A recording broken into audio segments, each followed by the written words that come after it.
There are lots of ways to sell to customers. This is called your route to market.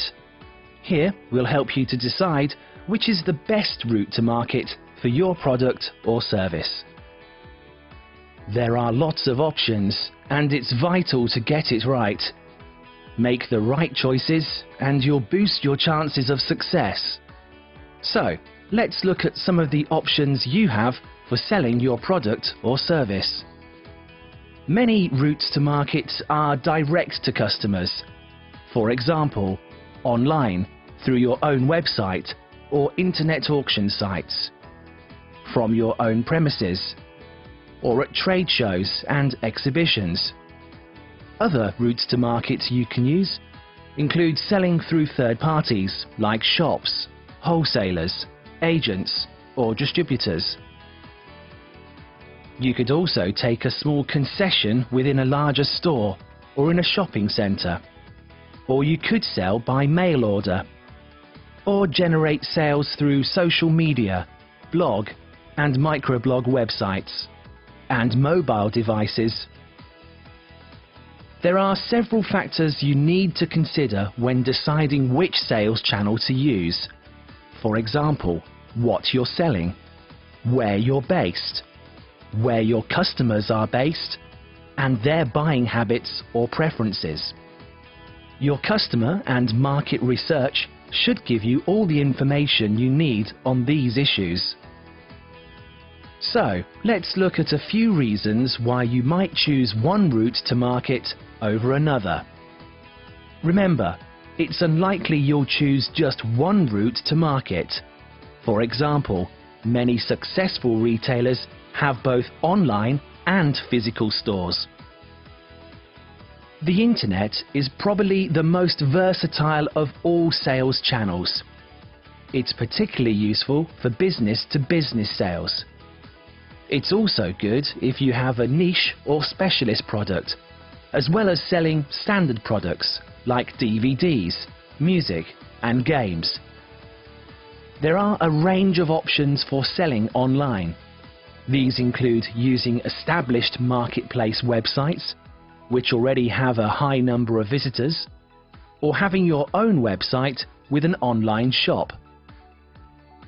Having your own shop to sell from might seem like the ideal route for many businesses.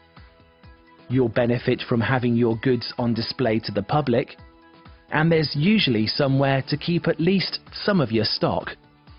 You might think you're going to get more contact with your customers, and that will mean more sales. All good so far, but this can be one of the most expensive forms of direct selling. Rent, rates, water, and power all have to be paid for before you've even made one sale.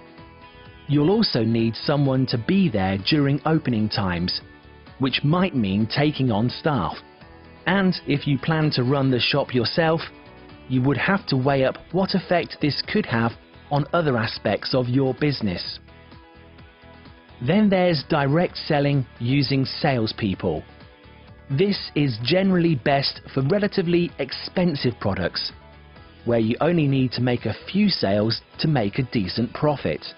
It's also good if you're likely to have to explain the product's features, or when there's more than one person involved in the decision to buy. But it is an expensive way to sell. You could also think about using sales agents. These are experienced, self-employed salespeople. Sales agents often specialize in certain sectors and bring with them an established network of contacts or sales leads.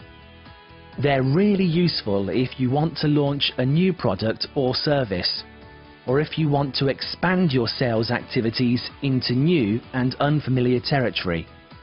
Using agents also means you don't have to recruit, train, and manage a sales team of your own. If you decide to sell through a third-party retailer, you'll need to convince them your product is right for them on things like price and quality. You'll also have to be able to guarantee that you can get enough stock to them on a regular basis. If you're thinking of choosing this route, you'll need to find stores appropriate for your product. Contact them to find out what they sell and what they're looking for. You'll need to find out what their buying policies and procedures are too. If you make low-value products that you need to sell in quantity, you might think about selling through a wholesaler. But wholesalers will often expect you to discount your product quite heavily to offer a better profit margin for them. Then there are distributors. They operate in a similar way to retailers in that they buy your product and sell it on to their contacts. But they use different ways of selling to their customers. Distributors normally expect discounts or long credit arrangements from their suppliers, so you might see lower profits by selling this way. Then there are exhibitions and trade shows. You may only make a few sales at the event, but these tend to be good for generating leads and inquiries that can be turned into sales after the event. Finally, if you have a range of products to sell, you may find that selling by mail order through brochures or catalogues would best suit your business. If you choose this route, you'll need to take extra care to ensure customers have a good experience of buying from you. This will involve being quick to fulfill orders and deal with any disputes. Consider all the different routes to market. Then choose the ones that are best for what you sell and will appeal most to your customers.